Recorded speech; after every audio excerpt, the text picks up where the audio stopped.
தின்னுட்டு தின்னுட்டு தீவெட்டி தடி நாட்டம் சுற்றி வரான் பாரு. யாருங்க அந்த தீவெட்டி தடியர்கள்? அந்த ஆளில் அரசாங்கத்தில் ராஜாக்கள் காலத்தில் ஒரு விசேஷம் நடந்தால் வீடுகள்லேயும் சரி அரண்மனையிலையும் சரி வெளிச்சத்துக்கு பந்தம் பிடித்து கொண்டு போவார்கள். தீப்பந்தம். அதை பிடிப்பதற்கென்றே பணியாளர்கள் இருப்பார்கள். அதுக்கெல்லாம் ஒரு ஏப்பசாப்பையான ஆட்களை போட முடியுமா?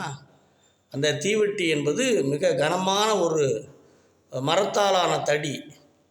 அதில் பிடிச்சிட்டு வரணும். அது என்ன எரிபொருள்னா இழுப்பை நெய். இழுப்பை எண்ணெய்லாம் சொல்ல முடியாது, இழுப்பை நெய்ன்னு சொல்லுவாங்க.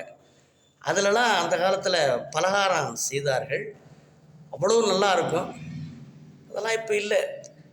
அந்த சட்டியை மண் சட்டியில் அந்த இழுப்பு நெய்யை ஒருவர் தாங்கி வருவார், வேறொருவர் அந்த தீப்பந்தத்தை பிடிச்சி வருவாங்க. வெளிச்சம் குறையிற போது திரும்பவும் அந்த சட்டியில் அந்த தீவெட்டியை நனைத்து எடுத்துக்கொண்டு உற்சாகமாக எரிய விடுவார்.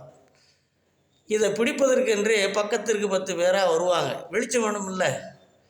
அதை பிடிப்பதற்கென்றே மல்லர்கள் மாதிரி நல்லா தடி தடியான ஆளாக வச்சுருப்பாங்க.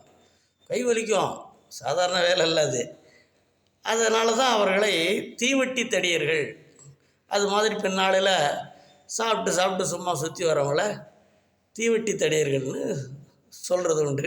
எல்லாத்துக்கும் ஒரு காரணத்தோடு தான் பெயர்கள் அழைக்கப்படுகிறது.